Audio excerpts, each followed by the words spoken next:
Inflación general en México se desaceleró a 4.55% a tasa anual, esto en noviembre, luego del repunte que tuvo en octubre. Vamos a platicar con Pamela Díaz, ella es economista en jefe para México de BNP Paribas. ¿Cómo estás, Pamela? Buenas tardes. Hola Darío, Rogelio, muy buenas tardes. Gusto en saludarte, Pamela. ¿Cómo ves el movimiento de la inflación, esta disminución?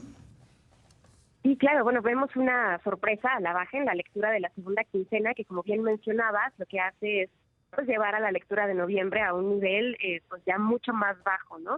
Es importante señalar aquí que la inflación a noviembre tiene un fuerte componente estacional, en particular por dos factores. Por un lado, por el efecto del Buen Fin, en particular en el componente de mercancías no alimenticias, y por otra parte el efecto en el componente energético por el fin de las tarifas de subsidios a las tarifas eléctricas en algunos estados del país. Ahora, si bien este segundo componente se portó mucho más en línea con el comportamiento estacional, lo cierto es que el segundo, relacionado a mercancías no alimenticias, sí tuvo una caída mucho mayor a lo que se estaba esperando. Para dar un poco de contexto en ese sentido, la lectura mensual de este componente fue de menos 0.70 y en otros noviembres, desde que hay Buen Fin, más o menos esta lectura tiende a estar en alrededor de 0.20, 0.25. Es importante porque entonces hay que hacer un análisis un poco más profundo de cuáles son los factores detrás de esta caída superior a lo esperado. Puede ser sencillamente que se están normalizando algunos patrones de consumo, pero puede ser también que la desaceleración económica esté ya haciendo eco en los datos de inflación a noviembre, ¿no? Entonces, es una lectura fuertemente estacional, que en síntesis te diría que es positiva, pero falta ver si algunos de esos componentes en efecto reflejan el componente de desaceleración económica o si tienen un regreso en las siguientes quincenas. Claro. Por lo que nos comentas, Pamela, entonces no habrá que cantar victoria en el tema de la inflación todavía.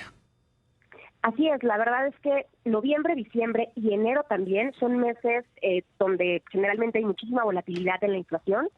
En noviembre particularmente por lo que comentábamos de la temporada de descuentos, pero por ejemplo en enero hay un fuerte componente estacional a la alza por temas de salarios, por temas de ajustes en IEPS, que también hay que esperar para ver si en efecto se mantiene esta trayectoria a la baja.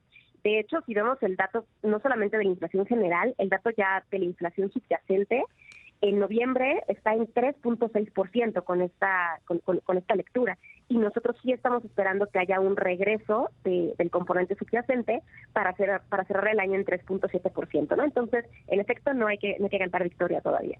¿En qué momento tendríamos que tener certeza o relativa certeza respecto al desempeño o la marcha de la inflación a partir del próximo año? O sea, este último mes es muy volátil, dices. Así es, con las condiciones que hay actualmente, te diría que ya para la inflación de febrero podemos tener un poquito más de ideas y en efecto va a continuar con esa trayectoria a la baja. Sin embargo, el balance de riesgos pues sigue estando sesgado a la alza y hay varios elementos a considerar para 2025 que pueden de hecho desviar a la inflación de su trayectoria. Entonces, digamos que ceteris paribus, febrero, pero lo cierto es que si se materializan riesgos como una mayor persistencia, como una mayor inflación en Estados Unidos, como un traspaso cambiario, potencialmente podríamos seguir discutiendo la inflación por varios meses en 2025. Claro.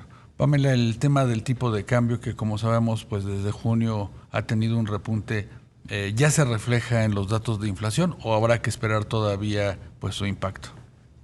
No se ha reflejado todavía y de hecho en Banco de México han sido enfáticos en que el traspaso cambiario es bastante agotado en este momento. Más o menos nuestros estimados de reflejo de traspaso cambiario sobre precios están entre 6 a 8 meses y todavía no lo vemos. Lo vamos a empezar a ver si es que sucede, sobre todo en los componentes de mercancías no alimenticias, que particularmente suelen ser algo sensitivos a variaciones de tipo de cambio. Sin embargo, creo que si en efecto Banco de México está en lo cierto en que no se da un traspaso cambiario significativo, creo que esto no quiere decir que tengamos que sacarlo de la balanza de riesgos, sino que más bien aquí van a entrar en juego elementos como la magnitud de la depreciación cambiaria y la naturaleza de la depreciación cambiaria que veamos en 2025. Algo que consideran los estrategas, nuestros estrategas en BNP Paribas, es que vamos a seguir viendo un desempeño pues no tan favorable para el tipo de cambio, justamente asociado a una mayor volatilidad por las políticas en Estados Unidos en materia migratoria, en materia de tarifas, y si tienen una expectativa todavía de deterioro en tipo de cambio para 2025. Pues Pamela Díaz, economista en jefe para México de BNP Paribas, como siempre, un gusto platicar contigo, gracias. Igualmente, muchísimas gracias, saludos. Saludos.